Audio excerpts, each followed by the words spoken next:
This is the GWM Cannon Alpha, the new, even bigger ute from the Chinese brand. And in this review, I'm going to tell you all about the diesel one. Yes, there's also a petrol-electric hybrid version. You'll find the link in the description below to check out my full detailed review of that one. But this is just looking at the more work-focused, more affordable diesel versions of this ute. So let's go check it out, shall we? If you've already subscribed, thanks very much, and ring the bell if you want to keep up to date with all of my reviews. All right, let's get to it, shall we?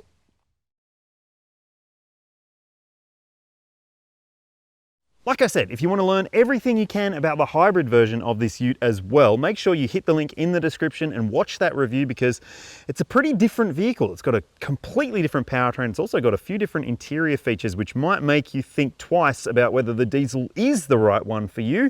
But hey, we are here to talk about the diesel in this review. So let's talk about the two different versions that are available. This one here, believe it or not, is the entry-level one. It's the Luxe at $51,990 driveaway. And for me, that is phenomenal value for money considering what you're getting as standard. Things like 18-inch alloy wheels. You've also got roof rails and side steps, and there's LED lighting at the front and the back of this ute as well. Plus on the inside, you're getting, well, fake leather interior trim, but it looks and feels pretty nice. There's also a 12.3-inch touchscreen media system with wireless Apple CarPlay and Android Auto. And as well as that, you get a 12.3-inch driver info screen too.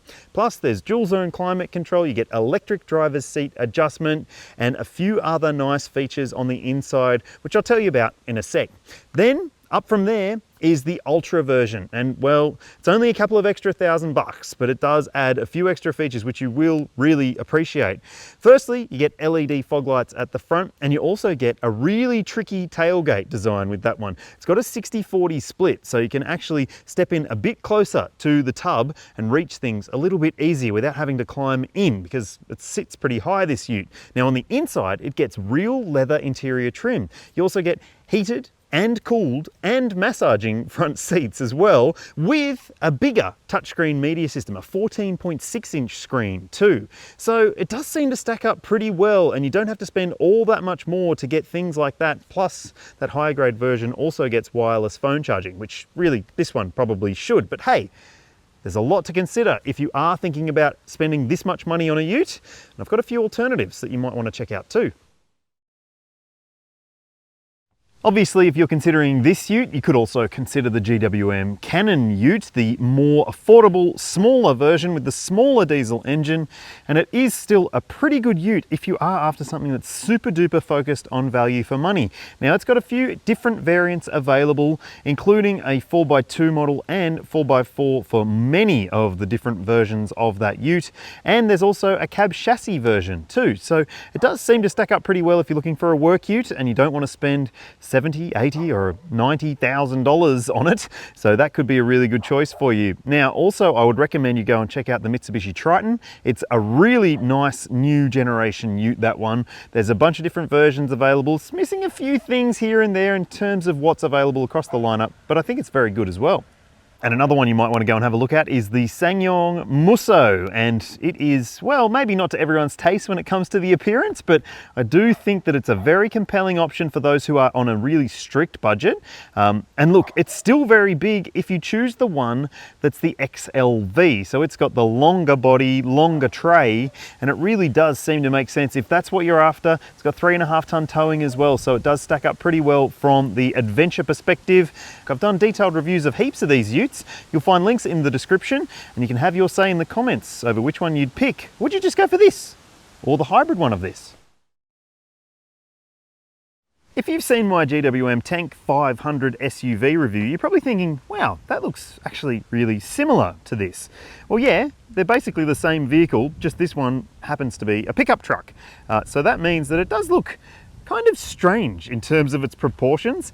It has, well, a very long looking body because of that long wheelbase, and it does also have a pretty big tray. But what's also weird is that there is no sailplane or anything like that, no roll bar at the back, but you do get roof rails and you do get side steps on this base model. So let's have a look at the back. So like I said, there's no roll bar or sailplane there, but you do have a pretty handy tray size. So let's have a look here.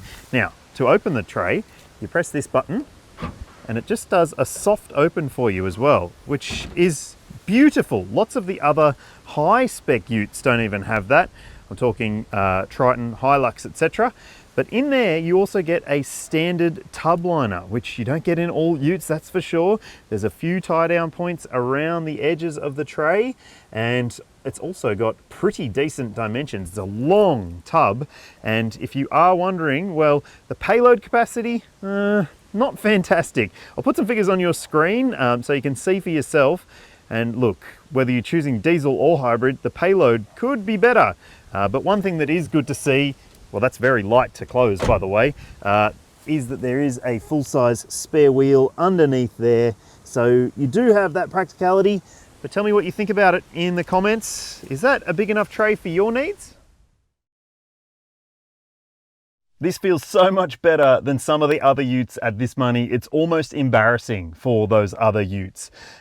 Look, you are getting such wow factor for the money in this cabin, and it really, really is impressive. It feels like a big luxury SUV that just happens to be a ute, and that's because it's basically exactly that. So it does have some features that are fantastic and some features that annoy me. All right, so we'll cover off everything you need to know. Firstly, I want to talk about the design. You've got this fake wood plasticky trim that runs across the dash here. At least it looks pretty smart.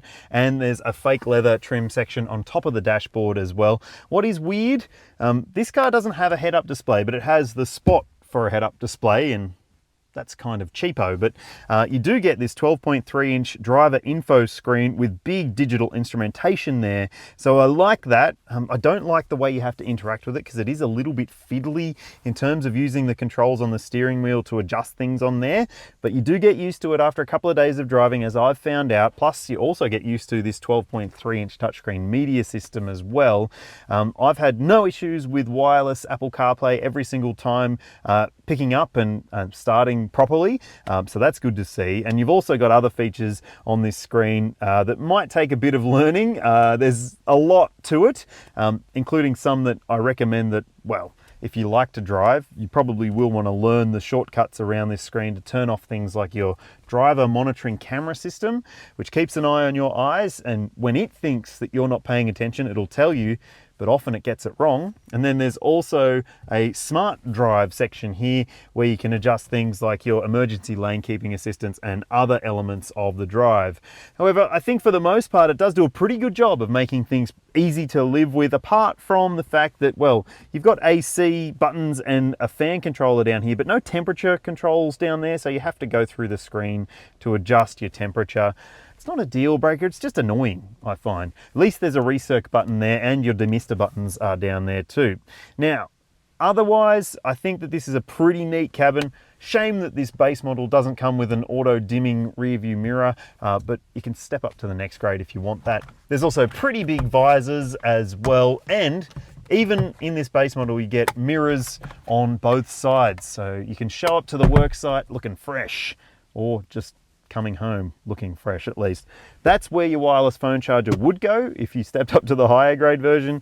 You've got a pair of cup holders in here, a covered center console bin, and you can slide that little tray, and that can be a cooled center console bin as well if you want to keep drinks or chockies in there as well. Now down in this section, you've got a weirdo looking shifter, but that's par for the course for this brand. You've got your low range button, your rear differential lock button, both standard, and then you've also got your drive mode dial here as well, so you can jump through sport, 4H, eco, normal. There's a few different modes for you to choose from there, and obviously if you're going off-road, you just hit the 4L button and it'll take you to low range, which is pretty handy. Now, this won't be an off-road review. If you do want me to get this vehicle back and do one, I'll see what I can manage, but I will touch on it a little bit more in my hybrid review. Link in the description.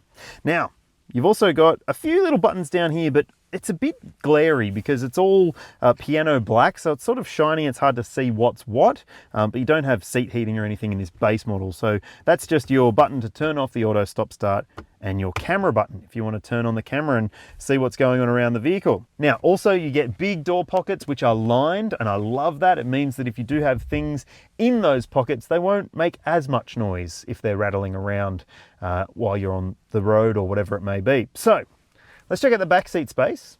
and see if it's any good.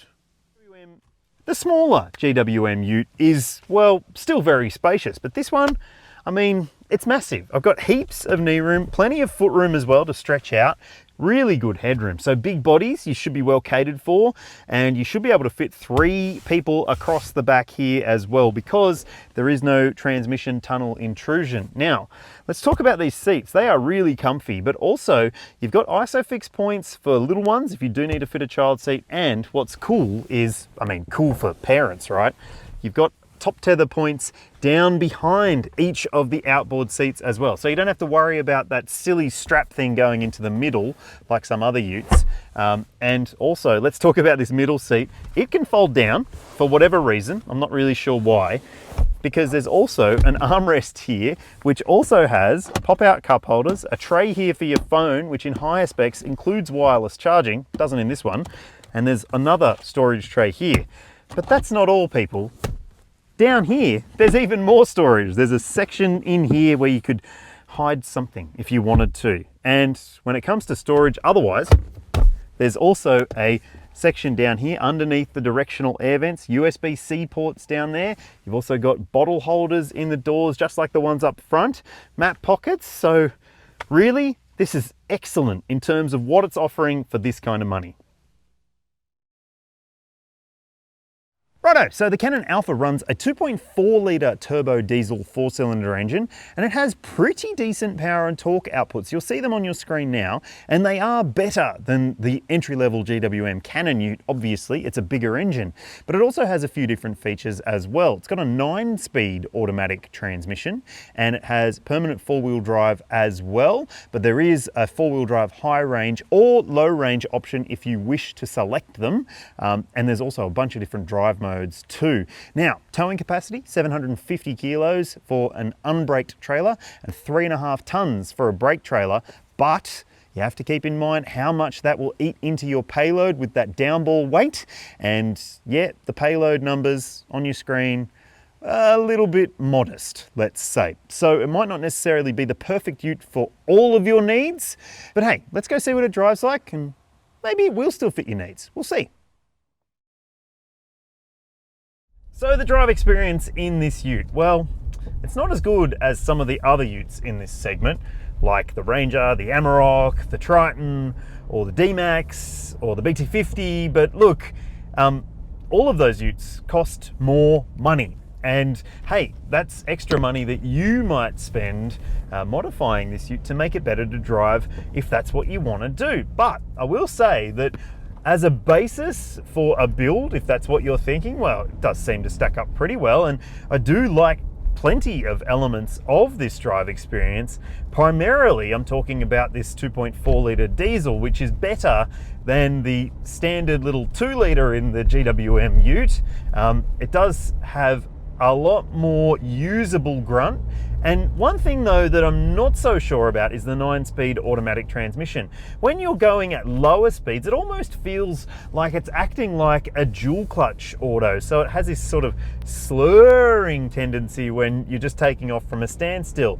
It does have a bit of lag to contend with at lower speeds. And I've also noticed a couple of times that it can sort of feel like the traction control is kicking in when it probably doesn't need to or shouldn't. Maybe it's more to do with the tires than anything else, but it's just when you take off from a standstill or you're at low speeds and you start to accelerate, you notice that at times it can just be a little bit clumsy in the way that the traction control activates. And well, it probably, like I said, might not necessarily need to, but then again, the rear tires have been squealing a little bit on occasion during my drive in this vehicle. So maybe a better set of tires could fix everything, and these aren't the best tires, I have to say. But look, let's also talk about the ride comfort, because I mean, it is a leaf spring ute. It doesn't have the biggest payload, but it does have some payload and big towing capacity, but it's not the most comfortable ute to drive, I have to say. You do sort of feel like you're getting lots of those little lumps and bumps in the surface being transmitted into the cabin, more so than say a Ranger, for instance. But look, not necessarily more than what you'd find in some of those other utes when there's nothing in the tray. So, I mean, if you're going to run around with a couple of toolboxes or a couple of 100 kilos of stuff in the back all the time, maybe it'll settle things down. I'm sure it will. But for me, it's just a little bit bouncy, a little bit bumpy at times. And it's sort of that up and down bumpiness that, it's not super duper comfy at all speeds. But I have driven it on the freeway and on the open road and even on unsealed roads, and I find that it does have a pretty nice sort of sure-footed feel to it because of that all-wheel drive system at higher speeds in particular. All right, so the steering, well, I think it's the best steering GWM ute there has been. It's got a nice progressive sort of responsiveness to it, and look, it even gets heavier if you switch it into sport mode, if that's what you want to do for whatever reason. But that also will trigger the transmission and the engine to be a little bit more enthusiastic in terms of their responsiveness too. So yeah, you can sort of put your foot down, and it's not fast, but it is quicker, or quicker feeling at least. And look, really, my biggest annoyance with this ute is the safety systems. The fact that you have to go into the screen to turn them off if you want to every single time you drive the vehicle. Things like this driver monitoring camera system, which often gets it wrong, and also the emergency lane keeping system, which often gets it wrong. And there's also a speed sign recognition system, which isn't as annoying as some other utes or vehicles in this segment, but yeah, I do think that there is some fine tuning or maybe some usability things that could be improved when it comes to the safety systems. But hey, if you don't care, if you're the sort of person who just gets in and drives, maybe you won't really notice that there is an issue here. For me, I drive, you know, a couple of 100 different vehicles per year, so I pick up on little things that annoy me pretty quickly. All right, so I think that for the most part, the drive experience is okay. It's not necessarily brilliant, but hey, again, think about how much money you are saving compared to some of those other utes, and maybe it will stack up as brilliant for you. All right, let's talk about fuel consumption then, because there's a bit to cover when it comes to this diesel one. Right, on your screen, you'll see the official combined cycle fuel consumption figure for the diesel versions of this ute, and that's not as low as some of the other utes in the segment in terms of claimed fuel efficiency. And if you're wondering what I've seen, now bear in mind, this is not towing, this is not off-roading, this is not a loaded test. It's just been my usual stuff, driving in and out of the city, doing a couple of errands around town, that sort of thing. And you'll see what I saw on your screen now. And I think that that is still okay. And that's what you'll see from a lot of the utes out there, around that 9.5 to 10 litres per 100 mark in normal driving. I think that's to be expected. So yeah, seems all right. I'm filming this in May 2024, and at this point in time, there is no ANCAP safety rating for this ute, but it does have all the stuff you would expect to, well, achieve the maximum rating. Things like autonomous emergency braking. You've also got a lane keeping system with active lane centering and emergency lane keeping assistance. There's blind spot monitoring and rear cross traffic alert as standard. You've got front and rear parking sensors and a 360-degree surround view camera system with a clear chassis mode as well. And there's other features like a speed sign recognition system, which is a bit annoying. And then there's a driver fatigue monitoring system, which is really annoying. And then there's also that emergency lane keep system, which is very pushy. And I switch it off, and those other things as well, every single time I drive this ute. So those elements, well, the usability of that safety tech might not necessarily tick all your boxes, but otherwise it seems to tick all the safety boxes. And hey, it's also got heaps of airbags fitted. There's dual front, front side, front center, and also full length curtain coverage. GWM cares. Well, according to them, they do anyway. The brand has just launched a new GWM Care program for this model and also the Tank 500, and that means that it comes with a 7-year unlimited kilometre warranty, and there's also 7 years of roadside assistance included at no extra cost as well, plus a 7-year capped price servicing plan too. It's affordable to buy, seems like it's going to be affordable to own too. There's a lot to like about the Cannon Alpha ute. I think that this is a more compelling option than the standard GWM ute, the smaller one, but it also has, well, a fair bit more space to play with. It feels like a more luxurious ute, and it actually feels like more of a lifestyle ute than that GWM Cannon entry-level ute. But tell me your thoughts in the comments section below. Do you like it? Would you buy one? I'd love to hear from you. And if you've already subscribed, it does help a lot. Thanks so much. Make sure you ring the bell to keep up to date with all of my reviews, and I'll see you in the next one.